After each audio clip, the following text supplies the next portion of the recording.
저는 오늘 신명기 8장 1절에서 10절 말씀 중심으로 해서 은혜 주신 광야 40년이라는 제목으로 하나님 말씀을 증거하겠습니다. 우리가 이달에 신명기 말씀을 읽고 있는데 신명기의 핵심이 뭐냐? 그걸 이제 오늘 말씀을 드리려고 해요. 신명기는 모세가 이제 이스라엘 백성들 광야의 그 40년 삶이 거진 끝나갈 때 이제 가나안 땅만 들어가면 되잖아요.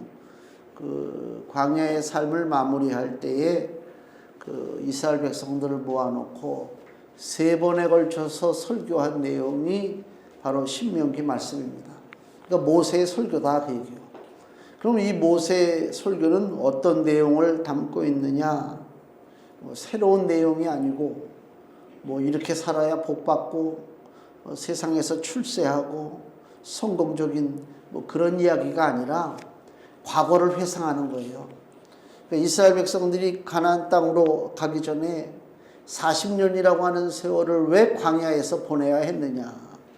이왕 애굽에서 건져 주셨으면 빨리 그냥 그 가나안 땅에 집어넣어서 좀 편안하게 살게 해줘야 되는데 무려 40년이라는 세월을 광야라고 하는 것은 그야말로 물도 없고 먹을 것도 없고 잠자리도 불편하고, 지금은 그런 경험이 없지만 그 전에 우리 한참 교회에서 청년 때 이렇게 교회 행사에 참여할 때 그때는 매년 그 여름철에 그 수양회라고 그래가지고 바닷가 같은데 아니면 강가 같은데 거기에 이제 야영을 했어요. 지금 같이 이렇게 무슨 숙박시설이 좋은 게 아니잖아요. 지금은 워낙 숙박시설이 좋지만 예전에는 교회에서 보통 제가 그때 다녔던 그 교회가 보통 청년들, 교사들 수양회를 가면 한 120명 정도가 갔거든요. 120명이 머물 데가 없죠. 그러니까 다 이제 텐트를 가지고 가서 그 모래사장이라든가 그 야외에다가 텐트를 치고 산단 말이에요. 3박 4일이면 3박 4일. 근데 그 삶이 결코 편하지가 않죠. 그때 기억나는 것은 여름 성경학교 끝나고 여름에 이제 수양회를 저 서천 쪽에 갔던 것 같은데, 바닷가 쪽 갔는데 비가 비바람이 엄청나게 부니까 텐트를 칠 수가 없어요. 그렇잖아요. 그냥 오는 비가 아니고 무슨 장마철 쏟아지는 폭우니까. 그래갖고 겨우겨우 대형 텐트 하나 치고 거기서 라면을 끓여가지고 굶었으니까 라면 먹고 그랬던 그 기억이 나요. 너무 불편하죠. 그게 이제 20대 청춘이니까 그 짓을 하지, 지금 저보고 만약에 그렇게 하라고 그러면 이게 정신 나갔나. 얼마나 숙소도 좋은 데가 많은데. 요새 각 교단마다 이제 여러 가지 이제 나라 사정도 그렇고 코로나 사태도 그렇고 그러니까 목사 기도회, 장로 기도회 이런 것들을 많이 해요, 교단마다. 근데 그걸 이렇게 볼 때마다 우스운 게, 이게 또 우습다 그러면 또 이거 저기지만 무슨 아주 이제 참가 신청을 받잖아요. 참가 신청에 보면은 항상 나오는 게 뭐냐면 우리가 머물 숙소가 어떤 숙소다, 얼마나 좋은 줄 몰라, 얼마나 편하고, 그래서 단체 실은 7명은 얼마지만 부부가 돈을 좀 부담하면 10몇만 원 부담하면 부부 특실로다가 주고 이런 내용들이 있어요. 아니, 기도하러 가는 사람들이 그렇잖아요. 옛날에는 진짜 저 삼각산에 기도한다고, 저는 삼각산 기도를 안 해봤는데 그때 그 여자 전도사님이 한 분 있었는데 필리핀 선교사로 있다가 들어온 전도사님인데 삼각산에 가서 자기는 기도를 많이 한대. 어떻게 기도를 많이 하는가? 비닐봉다리를 가져가가지고, 그죠? 김장 때 쓰는 비닐이 있잖아요. 하여튼 가서 삼각산에 가서 그 비닐을 뒤집어 쓰고, 그러면 이슬을 맞을 수가 있으니 이렇게 막으니까. 그래서 그 비닐을 뒤집어 쓰고 삼각산에서 막 기도를 하면 여기저기서 그냥 난리가 아니라고 그런 얘기를 들었어요. 옛날에는 그걸 자랑으로 여겼단 말이에요. 고생하면서 기도하는 거를. 기도하다 보면은 막 호랑이도 봤다는 사람도 있는데 그건 내가 물어봐야 되겠어. 더 검증을. 호랑이 눈하고 마주쳤다는 사람도 있고, 뭐 별별 사람 다 있습니다. 하여튼간에. 그 예전에는 고생하고 기도하고, 그거란 말이에요. 지금은 이제 좀 편해야 되는 거고. 하여튼 광야의 삶이라고 하는 것은 뭐 여간 불편한 게 아니고 씻지도 못하고 화장실 문제도 그렇고 뭐 성경에는 아주 그래서 조목조목 그런 것에 대한 그 위생적인 이야기 하다못해 화장실을 만드는 이야기까지 성경에 기록되어 있잖아요. 그만큼 광야의 삶이라고 하는 것이 피곤하고 일상의 삶하고는 좀 틀리죠. 그러면은 이런 광야의 삶을 40년이나 하나님께서 이스라엘 백성들에게 왜 살도록 하셨느냐 그거예요. 그거를 모세가 지금 이 신명기를 통해서 이 새로운 세대, 옛 세대는 갔어요. 새 세대가 왔단 말이에요. 왜 옛 세대는 갔냐면 그 가네스 바네아 그 반역 사건 이후로 그 당시에 20세 이상 된 이스라엘 사람들은 다 죽임을 당했어요. 광야에서. 뭐 병으로 죽든 뭐 전쟁에 죽든 다 하나님의 징계로 인해서 20세 이상 된 사람들은 죽었고, 지금 모세의 설교를 듣는 사람들은 누구냐면 그 당시에 20세 이하의 사람들, 유아로부터 시작해서 좀 청소년 정도, 그 정도 나이대 있는 사람들만 살아남은 거예요. 그러니까 부모 세대는 다 죽었어요. 할아버지 세대는 말할 것도 없고 부모 세대는 다 죽었다. 이제 새로운 세대가 생겨났다. 그럼 이 새로운 세대는 어떻게 살아야 될 것이냐? 옛 것을 따라가고 옛 것을 답습하고 조상 것을 흉내내고 살아야 될 것이냐? 그러면 너희들도 똑같이 망한다. 그 얘기를 하고 있는 거다. 그 얘기입니다.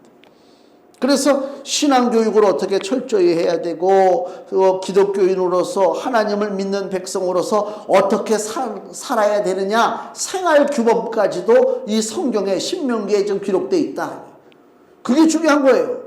그러니까 어떻게 기도할 것이냐, 어떻게 뭐 주의 음성을 들을 것이냐, 어떻게 은사를 받을 것이냐, 어떻게 성경을 잘 이해할 것이냐, 다 중요하지만 한 가지가 빠지면 소용없는데 그게 뭐냐? 너희들은 세상에 나가서 어떻게 살 것이냐.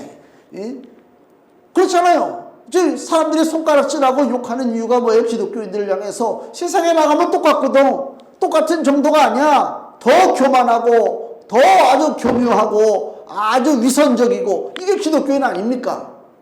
그 사람들이 성경을 모릅니까? 기도를 안 합니까? 헌금을 안 드립니까? 아니잖아요. 그러니까 뭐 이 신앙교육이라든가 생활규범 이거 쭉 있는데 최종적으로 세상에서 우리가 판단받을 게 뭐냐? 그러면 너는 배운 대로, 네가 깨달은 대로 세상에서 어떻게 살아가고 있느냐? 그게 중요한 거예요. 이게 자세도 중요하단 말이에요. 평상시 자세. 길을 걸어갈 때 자세도 중요하다니까요. 그냥 표독스러운 그 모습을 가지고 걸어도 안 되고요. 내가 유심히 보는 사람이 있어요. 우리 동네에. 예? 내가 누구라고 내가 얘기 안 해. 그래서 내가 차를 타는 모습, 걷는 모습 보면 아주 쌩쌩거리고 그냥 무슨 은혜가 있을까? 그런 생각이 든단 말이에요. 그 조심해야 돼요. 제가 여기 저 능곡 그 고등학교 앞에 그 커트클럽이 있는데, 우리 동네에서 멀죠. 우리 동네 커트클럽은 안 가고요. 여기 와가지고 이제 머리를 자르는데, 머리 자르러 가는 사람이 나는 목사입니다. 뭐 그럴 필요는 없잖아요. 그죠? 그래서 난 그런 얘기 안 해요. 누가 머리 자르는 사람이 저는 어느 회사 다닙니다. 그리고 머리 자르는 사람 없죠. 똑같은 거예요. 나도 목사입니다라고 얘기할 필요가 없지. 그리고 이제 거기를 오래 다녔죠. 근데 이제 저 김포에 있는 목사님이, 김포가 이게 자르는 수준이 좀 약간 좀 떨어지는 것 같아. 예, 항상 보면 좀 어딘가 촌스러. 그래가지고 하도 이제 잔소리를 들으니까, 이쪽은 어떠냐? 이쪽은 잘 깎는다고 아주 좋다고. 그리고 여기 와서 이제 깎았어요. 한번 내가 소개시켜주고, 그 다음에 이제 혼자 가고. 갔는데 이 양반이 무슨 나 없을 때 거기 가서 머리 깎으면서 얘기하다가 내가 목사라는 거를 이제 얘기한 거야. 그 사람이 목사야. 나는 몰랐지. 나중에 이제 그 목사님이 날 만나서, 그 커트클럽 원장이 목사인 줄 알아, 이제는. 한테 그래. 조심하라는 얘기, 안 조심하라는 얘기야. 근데 그래도 좋은 그 얘기는, 그래도 그쪽 반응이, 어쩐지. 뭐 그랬대. 그런 반응이 있었대. 그래서 다행이다. 에게 그게 아니고. 그래 이제 갔어요. 얼마 만에 이제 머리 깎으라고. 다른 사람들은 뭐, 자, 일로 오세요. 뭐, 이래야 되잖아요. 그죠? 자리가 비면 기다리다가 이리 오세요. 그런데 꼭 나한테는 목사님 이리 오세요. 그래. 그 사람들 다 쳐다보지, 이렇게. 아, 이게 부담돼. 예? 그렇잖아요? 이게 조심한 거예요. 우리가 어디 가서 밥을 먹든 간에, 차를 마시든 간에, 권사님, 이리 와. 여기 빈자리 있어. 빨리 와. 누가 앉지 못하게. 그렇게 하면 안 된다고. 집사님, 그냥 자기들끼리 그냥 똘똘 뭉쳐가지고 그냥 막 우리끼리야, 그냥. 전철에서도 그렇고. 사람들이 다 욕한단 말이에요. 오죽하면은, 그래서 우리 그 전에 우리 목사님들 어디 다니고 그럴 때는, 그 어디 가서 그 목사라고 하지 맙시다. 그 선생이라고 그럽시다, 선생. 하도 왜, 목사인데 목사 같지 못하니까. 장로인데 장로 같지 못하잖아. 그게 문제죠. 그러니까, 하나님께서 왜 광야에 이스라엘 백성들을 몰아놓고 왜 훈련을 시키느냐? 아유, 이거를 좀, 여기 보세요. 2절 말씀 보세요. 네 하나님 여호와께서 이 40년 동안에 너로 광야의 길을 걷게 하신 것을 기억하라. 이는 어떻게 한다고요? 너를 낮추시며 교만 떨지 말라. 잘난 척하고 살지 말라. 쌩쌩대고 나가지 말라. 낮추시고, 낮추신다는 얘기는 누가 봐도 아, 저 사람은 참 그래도 겸손하구나, 이걸 느끼게끔 해야 되는 거예요. 그냥 쌩쌩대고 다니면 안 된다니까. 너를 낮추시며 너를 시험하사 내 마음이 어떠한지 그 명령을 지키는지 아니 지키는지 알려 하심이라. 광야 40년 동안 하나님이 그걸 지켜보신, 너희들이 정말 광야에서 얼마나 지금 훈련받고 변화받고 살고 있겠느냐, 즉 그 얘기란 말이에요. 그 이제 이 신명기를 시작할 때에 지금 부모 세대는 다 죽었어요. 40년 전에 20세 미만 아이들만, 청소년들만 지금 살아남은 상태라고. 그래서 이제 모세가 제일 먼저 이 이스라엘 백성들에게 해야 할 이야기가 뭐냐면, 왜 너희들 부모 세대는 다 광야에서 죽어야 했느냐, 그 얘기를 하는 거예요. 그 얘기를. 자, 가데스 바네아에서 사건이 벌어졌어요. 신명기 1장 20절하고 20절에서 21절, 신명기 1장 20절 21절, 내가 너희에게 이르기를 우리 하나님 여호와께서 우리에게 주신 아모리 족속의 산지에 너희가 이르렀나니 너희 하나님 여호와께서 이 땅을 너희 앞에 두셨은즉 너희 열조의 하나님 여호와께서 너희에게 이르신 대로 올라가서 얻으라. 두려워 말라, 주저하지 말라 한즉. 40년 전에 일어난 얘기를 하는 것입니다. 하나님이 가나안 땅 주신다고 얘기했어요. 두려워하지 말라. 너희들은 올라가서 가나안 땅을 차지하리라. 하나님 말씀하셨다는 것입니다. 근데 22절에 그 40년 전에 그 옛세대 조상들이 뭐라고 그래요? 너희가 다 내 앞으로 나와 말하기를 우리가 사람을 우리 앞서 보내어 우리를 위하여 그 땅을 정탐하고 어느 길로 올라가야 할 것과 어느 성읍으로 들어가야 할 것을 우리에게 회복해 하자 하기에, 이게 무슨 얘기입니까?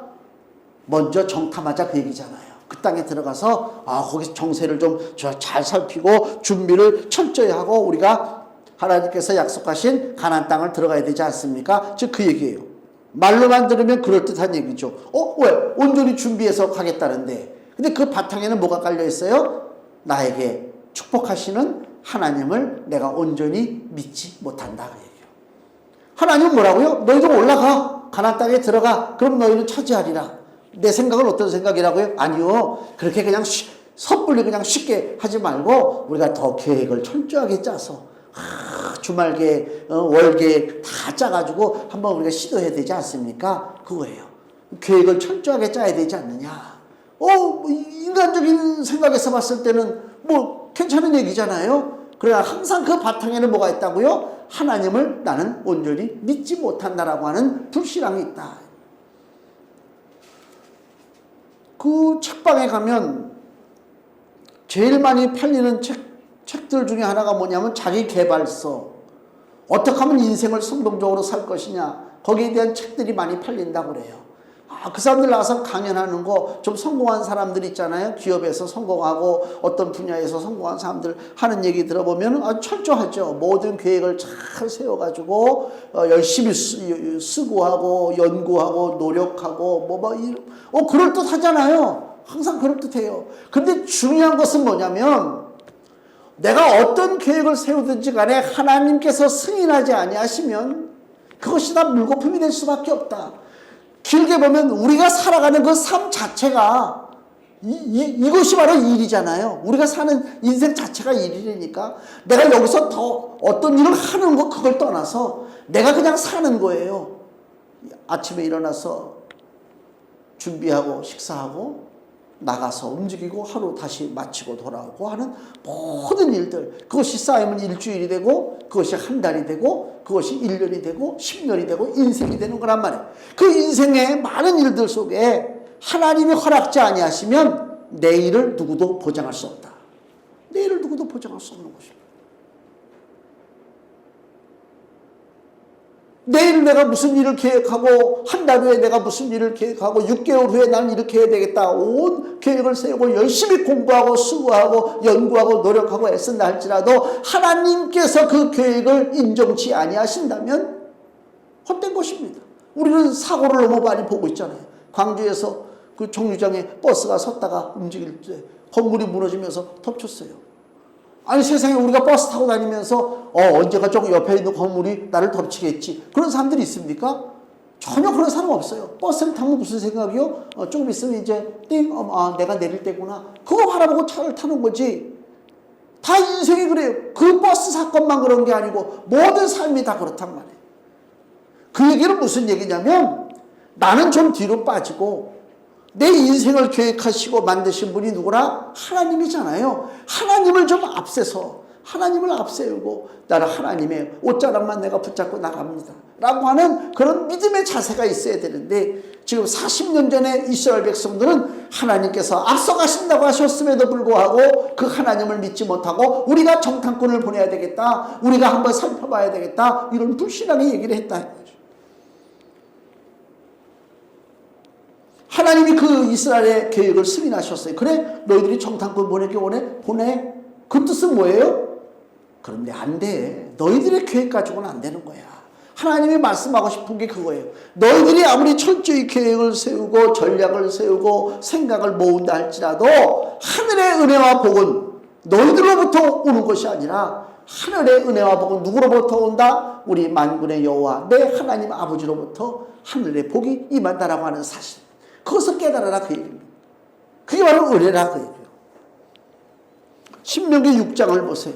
신명기 6장 10절. 하나님이 주시는 축복은요, 사람의 능력으로 얻어지는 게 아닙니다. 신명기 6장 10절에서 11절. 네 하나님 여호와께서 네 열조 아브라함과 이삭과 야곱을 향하여 네게 주리라 맹세하신 땅으로 너로 들어가게 하시고 내가 건축하지 아니한 크고 아름다운 성읍을 얻게 하시며, 이게 바로 은혜예요. 내가 짓지 않는 집에 들어가서 산다는 것입니다. 내가 수고하고 땅에 기초를 파서 건물을 올리고 그래서 너가 그 집에 산다? 그건 세상적인 거고, 하나님 주시는 은혜는 뭐라고요? 내가 건축하지 아니한 크고 아름다운 성읍을 얻게 하시며 내가 채우지 아니한 아름다운 물건이 가득한 집을 얻게 하시며 내가 파지 아니한 우물을 얻게 하시며 내가 심지 아니한 포도원과 감람나무를 얻게 하사 너로 배불리 먹게 하실 때에, 이게 바로 뭐예요? 너희들의 공로로 복을 받는 것이 아니라 하나님의 은혜와 축복으로 우리의 인생이 윤택해질 수 있다. 지금 그 말씀을 하고 계신 거다 그 얘기입니다.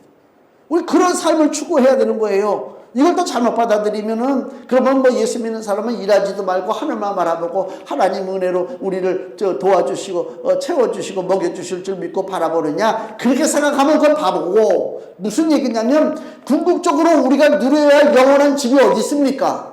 하늘에 있잖아요. 하늘에 집이 있잖아요. 우리가 수고하지 아니하는 집이란 말이에요. 너희는 염려하지 말고 근심하지 말고 걱정하지 말라. 우리 예수님께서 우리에게 뭐라고 말씀하셨어요? 네 아버지 집에 거할 곳이 많도다. 그 내 아버지 집, 내가 거할 집을 내가 손으로 지었습니까? 내가 적금 모아가지고 그 집을 분양받았습니까? 아니잖아요. 우리가 궁극적으로 살아야 할 축복, 궁극적으로 누려야 할 하나님의 은혜가 있단 말입니다. 이것은 내 수고로 얻는 것이 아니다. 인간의 수고는 아무것도 아니다. 그 얘기입니다. 얼마 전에, 몇 년 전에 수학여행 가던 학생들이 배가 침몰돼서 엄청나게 많이 죽었습니다. 그 정권이 무너졌습니다. 새 정권이 들어섰습니다. 우리는 그렇지 아니하리라. 이렇게 정부가 무능해가지고 사람이 생태 같은 아이들이 죽고 그랬단 말입니다. 그럼 지금은 사건이 안 벌어집니까? 똑같이 벌어집니다. 그건 무슨 얘기냐면 우리 인생들이 기억해야 될 것은 사람은 완벽할 수가 없어요. 우리는 아무리 안전교육을 시키고 아무리 조심을 시켜도 안 돼요. 오늘 아침에도 잠깐 뉴스 보니까 저 어디 광주에서 그랬나 무슨 개천에 아이들이 초등학생들이 놀다가 거기서 미끄러져서 물에 빠져서 한 명이 죽었잖아요. 거기 보니까 이게 징검다리가 놓여져 있잖아요. 징검다리. 그 전에 청주에도 보니까 청주 무심천에도 이 징검다리가 놓여 있었어요. 지금은 아닌 것 같은데. 징검다리가 있으면 눈으로 볼 때는 그럴듯해요. 예쁘잖아요. 돌이 땅땅. 그 징검다리는요. 발목 정도 빠지는 물에 돌 갖다 올려놔야 그게 징검다리지. 1.5m, 2m 수심이 있는데 징검다리처럼 만들어놨다? 난 그걸 보면서 야, 저걸 누가 설계하고 계획했을까? 어른들 멀쩡한 사람들이 비 오는 날은 거기 디디면 미끄러져서 넘어지는 거예요. 근데 애들이 오죽하겠습니까? 징검다리는 발목 빠지는 그 냇가에다가 돌 이렇게 올려놓고 건너가는 재미. 그게 징검다리지. 1.5m, 2m 그 물이 흐르는데 거기다 징검다리를 만들어 놓습니까? 그 사람들이 공부 못한 사람들이에요. 그 설계한 사람들이. 다 배운 사람들입니다. 사람은 안 돼요. 사람은 안 된다니까. 우리는 부족한 존재다. 이거를 인정하지 않는 한 고통과 그 괴로움을 계속 반복하는 거란 말이에요. 하나님 앞에 맡기고 기도하고 하나님의 지혜를 구하고 살아야지. 인간의 지혜를 구하면 결과적으로 자기들끼리 네가 잘났니 내가 잘났니 백날 싸워봐야 도토리 키재기다. 아무것도 아니다. 그 얘기입니다. 그걸 빨리 깨달아야 된다는 것입니다. 또 여기 신명기 6장 12절 말씀 보세요. 12절 13절 너는 조심하여 너를 애굽 땅 종되었던 집에서 인도하여 내신 여호와를 잊지 말고 40년 전에 이스라엘이 애굽에서 구원받았습니다. 구원받을 때 이스라엘이 독립전쟁했습니까? 독립전쟁한 사람 하나도 없습니다. 총 들고 칼 들고 싸운 사람 없습니다. 누가 구했다고요? 하나님이 구해주셨어요. 그러니까 이스라엘의 구원을 베푸신 그 하나님, 그것을 우리가 은혜라고 그래요. 구원의 은혜가 이루어진 것처럼 일상에 되어지는 모든 삶 속에도 하나님의 은혜가 없으면 우리가 살아갈 수가 없다. 즉 그 얘기를 하는 거예요. 집에 그 아파트에 무슨 수도 관련 공사를 하는지 이 저녁이 되도록 샤워기에 물이 안 나와요. 세면대에는 물이 나오는데 샤워기에는 물이 쫄쫄쫄쫄 나와. 그래서 샤워를 못 해요. 저녁 때. 그래갖고 결국 나중에 저녁 때 관리소에다 전화했더니 다 정상적으로 물이 지금 공급이 되고 있대. 문제는 뭐냐? 우리 집에 있는 그 샤워기 거기에 이제 청소하고 난 다음에 그 찌꺼기가 껴가지고 막히면 안 나온다는 거야. 그걸 청소해달래. 그래가지고 또 땀을 뻘뻘 흘려서 이게 분해가 안 돼. 막 벤치로 하다가 결국 부러뜨렸어. 그랬는데 내가 그걸 다 빼버리고 물 트니까 물이 얼마나 세게 나오는지 그게 하나님 은혜라니까요. 하나님이 안 주시는 게 아니란 말이에요. 하나님 주신다니까요. 하늘의 은혜가. 우리가 뭐예요? 때가 꼈다니까 때가 꼈다고 이걸 청소를 안 하고 있다니까 바꿔치지 않고 있으니까 하나님의 은혜는 지금 폭포수같이 내리고 있는데 왜 나는 왜 이래요 하나님? 나는 왜 은혜도 안 줘요? 나는 왜 내 기도는 듣지도 않으세요? 그러고 살아가고 있다고. 이 죄에 대한 찌꺼기를 청소하지 못하고. 야, 이게 정말 안타까운 거지.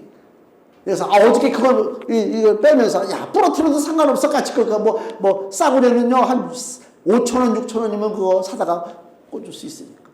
그래서 결국은 내가 샤워를 하고 자긴 잤는데 그거 감사하잖아요. 하나님 진리를 알게 하시는 하나님. 하나님께서 사랑하는 자녀들에게 주고자 원하셔서 하나님이 뭐가 부족해요? 뭐 부족함이 없잖아요. 왕창 주잖아요, 하나님이. 예? 왕창 준다고. 근데 우리는 그 왕창이라고 하는 것을 지금 체험을 못해. 왜 체험을 못해요? 내 문제지, 내 문제지. 하나님의 문제가 아니잖아요. 이스라엘 백성들은 결국 가나안 정탐하고 그들은 불순종하고 자기들은 울면서 그 하나님 말씀대로 가나안 땅 들어가지 못하겠다고 난리 쳤잖아요. 그래서 하나님이 징계하셔서 40년을 이스라엘 백성들을 광야에서 방황하게 했다. 그 얘기를 지금 모세가 새로운 세대에게 이 말씀을 설교하는 거예요. 그 뜻은 뭐라고요? 너희들은 조상들의 미련하고 하나님 앞에 불순종한 그 거역의 행동을 하지 말라. 그 얘기를 새로운 세대에게 지금 하고 있다. 하나님의 분명한 뜻이 무엇이냐? 신명기 5장 33절. 신명기 5장 33절. 너희 하나님 여호와께서 너희에게 명하신 모든 도를 행하라. 그리하면 너희가 삶을 얻고 복을 얻어서 너희 얻은 땅에서 너희의 날이 장구하리라. 아멘. 하나님을 복 주시는 것이 하나님의 온전하신 뜻입니다. 문제는 우리가 불순종하고 하나님을 거역하기 때문에 그런 것이다. 그래서 이러한 옛 조상들의 거역과 불순종으로 인한 심판, 이것이 반복되지 않으려면 배워야 되잖아요. 아이들 교육이 중요해요. 교육 잘못하면 큰일 나요. 가르쳐야 된다니까요. 그래서 여기 신명기 6장에 4절 보세요. 이스라엘아 들으라. 우리 하나님 여호와는 오직 하나인 여호와시니 너는 마음을 다하고 성품을 다하고 힘을 다하여 내 하나님 여호와를 사랑하라. 이게 핵심입니다. 모세의 설교의 핵심입니다. 다시요. 6장 4절에 이스라엘아 들으라. 들으라고 하는 말이 히브리어로 뭐라고요? 쉐마. 그 쉐마 교육이라고 그래요. 그래서 계속 하나님의 말씀을 들려준단 말이에요. 사람이 내가 뭘 먹느냐에 따라서 내가 바뀌잖아요. 뭘 듣고 뭐에 관심을 갖느냐에 따라서 내 생각이 지배를 당한다고, 다른 것에. 드라마만 날마다 지지고 먹고 싸우고 바람피고 드라마만 보는 사람은 그 생각이 여기 가득 차대니까. 나는 우리 집에 와도 내가 드라마 질색을 하는 거 내가 못 보게 하잖아요. 드라마 그냥 막 왜 하나같이 가정들마다 왜 주워온 자식이 많고 무슨 이상한 하여튼 그렇잖아요. 부부간의 문제도 그렇고 항상 그래. 또 세상적인 것만 늘 듣다 보면, 건강 염려에 대한 방송만 보다 보면 늘 건강 염려야. 조금만 뒷거리 여기 살짝 당겨서 이거 뭐지? 경동맥이 막혔나? 이렇게 나가는 거 아닙니까? 이게 문제가 되는 거지. 그래서 여기 신앙교육이 중요한 거예요. 이스라엘아 들으라. 너희 하나님 여호와는 유일하신 하나님이라. 유일하다는 얘기는 뭐예요? 너를 책임져주고 너를 복주고 네 생명을 보호하실 분, 세상에 하나님 한 분밖에 없다, 그 얘기요. 세상 엉뚱한 거 바라보지 마. 어느 우연찮게 유튜브를 보다가 어느 탤런트인데 영화배우인가? 그 얘기를 하는 게 나와요. 무슨 육종암이 걸렸는데 이제 고쳤대요. 굉장히 위험한 암이었다는데, 근데 어떻게 고쳤는가 얘기하는데, 그거 기독교 방송이 아니고 일반 텔레비전에서 나와서 하나님 앞에 기도했대요. 그러니까 사람들이 불교 아니시냐고 그러더라고. 그러니까 그 사람, 그 탤런트 얘기가 부처한테 기도할 수는 없고 부처한테 기도할 수는 없고, 생각난 게 하나님한테 해야 되는구나. 사람들이 다 하나님 하니까. 그래서 아무런 지식도 없이 그냥 하나님 살려주세요 라고 기도했대요. 그랬더니 밤에 하나님께서 십자가를 딱 주시더래. 꿈에 십자가를 받았대요. 그리고 병원에 갔는데 여전히 안 좋아. 여전히 금방 해결될 줄 알았는데 여전히 안 좋아. 그래갖고 또 원망을 했대요. 아니 하나님 이럴 수 있습니까? 그날 밤에 꿈에 또 십자가를 또 주더래. 결국 살았어요. 결국 살았다니까요. 그게 그거란 말이에요. 우리에게 생명을 주시고 우리 앞길을 보존하시고 내 그 탄식을 들으시는 분이 누구냐? 살아있는 분밖에 내 탄식을 들을 분이 없어요. 그렇잖아요. 누가 내 탄식을 듣습니까? 조상묘 앞에 가서 아이고 옛날에 돌아가신 내 조상이요, 내 이 안타깝고 속상한 얘기 좀 들어보시오. 그리고 떠들어댄다고 그 죽은 조상이 듣겠습니까? 아무 소용없단 말이에요. 살아계신 하나님만이 우리의 속사정을 살피신다. 그래서 이 쉐마 교육이요, 하나님은 살아계시다는 것입니다. 살아있는 하나님을 믿어야 우리가 바깥에 나가서 행동할 때도 함부로 행동하지 않는 거예요. 왜? 사람들이 왜 함부로 행동합니까? 아무도 안 보는 줄 알고 날 모르는 줄 알고 함부로 행동하는 거 아닙니까? 근데 하나님은 살아계셔서 지금도 불꽃 같은 눈으로 날 살펴주고 계시다라고 믿는다면 난 함부로 행동할 수가 없죠. 그 교육을 지금 하나님 이 백성들에게 이 교육을 시키는 것이다. 그 얘기입니다. 그래서 오늘 이제 신명기 8장으로 돌아가서 1절 모세가 설교하는 거예요. 그 새로운 세대에게 내가 오늘날 명하는 모든 명령을 너희는 지켜 행하라. 그리하면 너희가 살고 번성하고 여호와께서 너희 열조에게 맹세하신 땅에 들어가서 그것을 얻으리라. 아멘. 계속 강조하고 싶은 얘기가 뭐라고요? 하나님 중심, 하나님 은혜를 사모하며 살라. 내 능력이 아닌 하나님의 은혜로 산다는 진리를 확실하게 붙잡아라. 그 얘기입니다. 시험과 훈련의 목적이 뭐예요? 여기 2절 말씀 보세요. 내 하나님 여호와께서 이 40년 동안에 너로 광야의 길을 걷게 하신 것을 기억하라. 이는 너를 낮추시며 너를 시험하사 그랬단 말이에요. 테스트했다 그 얘기입니다. 16절 보세요. 네 열조도 알지 못하던 만나를 광야에서 네게 먹이셨나니 이는 다 너를 낮추시며 너를 시험하사 결과가 뭐라고요? 마침내 네게 복을 주려 하심이었느니라. 아멘. 약속된 복을 주시고자 하나님이 백성들을 시험하신다 그 얘기입니다. 더 쉽게 얘기하면 귀한 기름을 우리가 좀 받아왔단 말이에요. 기름을 좀 내가 받아야 되는데 기름을 받기 전에 내가 먼저 주의할 것이 뭐냐? 먼저 그릇을 준비했느냐? 이게 중요하죠. 그 가뭄에 그 과부 엘리야 선지자를 공개한 과부 거기도 보면 기름 준비하는 얘기가 나오잖아요. 기름을 준비해서 내가 이렇게 소유를 해야 되는데 가장 출발점이 뭐냐? 그릇을 준비했느냐? 두 번째, 그릇이 준비된다면 어떻다고요? 그릇에 금이 갔는가 깨졌는가를 살펴봐야 되잖아요. 그걸 모르고 먹으면 안 되지.